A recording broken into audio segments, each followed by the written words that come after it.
My man, Dr. John Harvey Kellogg, was born in Tyrone, Michigan on February 26, 1852. Just a kid, he was ripped from his friends in Tyrone as his family and two sisters moved to Battle Creek, Michigan, a place he would later create one of the greatest inventions of all time. But I digress. On his quest to a bright future, he attended New York University Medical School, graduating in 1875 as an MD. He married Ella Ervilla Eaton, Triple E as I like to call her, and apparently they loved children because they raised over 40 kids while adopting 7. He had no kids biologically. He became a Seventh-day Adventist, a sect of Christianity that believed in healthy living. He became the chief medical officer at Battle Creek Sanitarium, which was owned and operated by the Seventh-day Adventist Church. At the sanitarium, he advocated vegetarianism and eating nuts.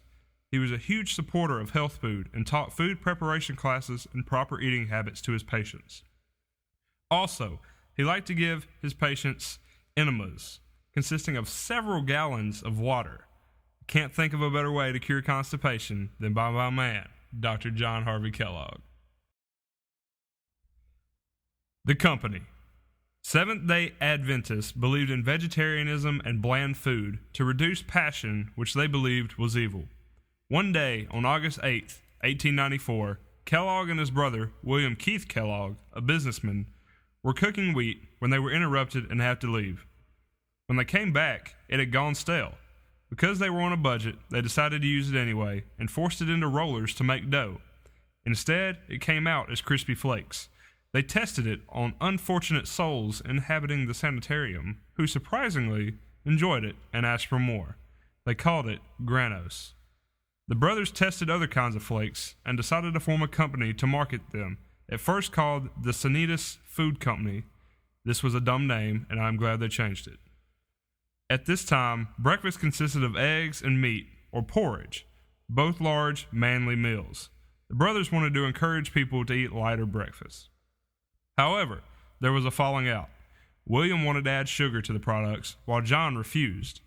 The brothers argued in court for years over who had the rights to the recipe, and they were never reconciled until John Kellogg died in December 1943.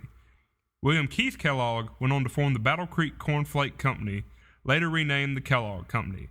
Now, it has become the second largest snack food company in the world. And as for John Harvey Kellogg, he formed his own company, the Battle Creek Food Company, making soy products. Guess who was more successful?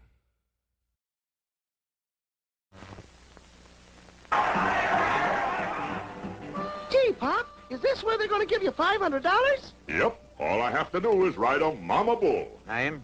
Tony the Tiger. What outfit from Tiger? Sugar Frosted Flakes by Kellogg's out of Battle Creek.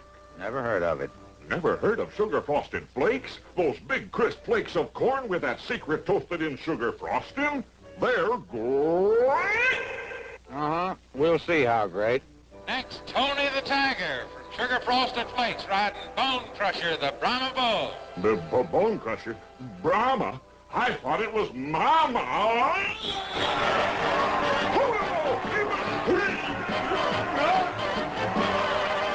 How'd you stay on, Pop? I just sang him a Brahma's lullaby, Junior, and promised him some Sugar Frosted Flakes. They're great. Get Sugar Frosted Flakes in the snack pack, too. Rest of his life.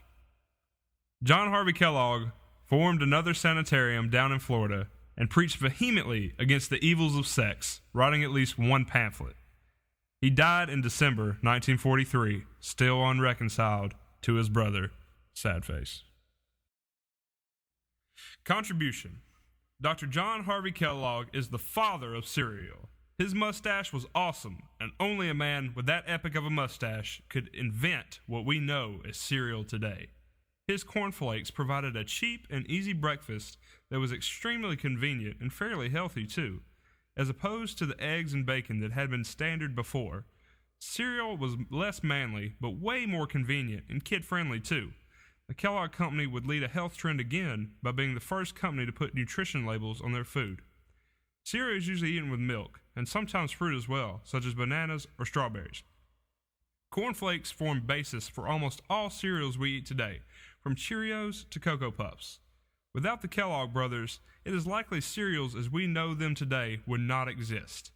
Big, unhealthy breakfasts would be ruining the healthiness of people everywhere. Just kidding. But seriously, cereal is convenient and easier to make than frying bacon in a pan, let alone slaughtering a pig. Kids everywhere would be suffering due to the loss of such colorful characters as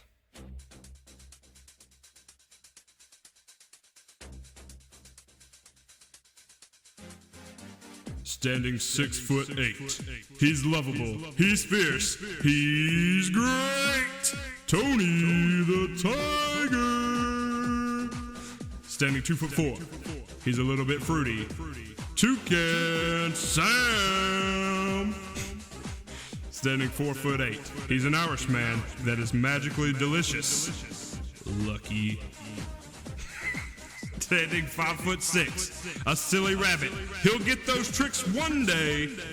The rabbit. Standing 3'5". Some call him crazy. I just call him cuckoo. Sonny the cuckoo bird. Standing 7 feet tall. He's a vampire that eats cereal. Count Chocula. Standing a whopping 1 foot, 4 inches tall. He's the boss of the seas. Captain Crilly. Standing 4 feet tall, they're brothers with musical bounce, snap, crackle, and pop. And other infamous characters that are role models to children everywhere. Thank you, Dr. John Harvey Kellogg. You are a beast.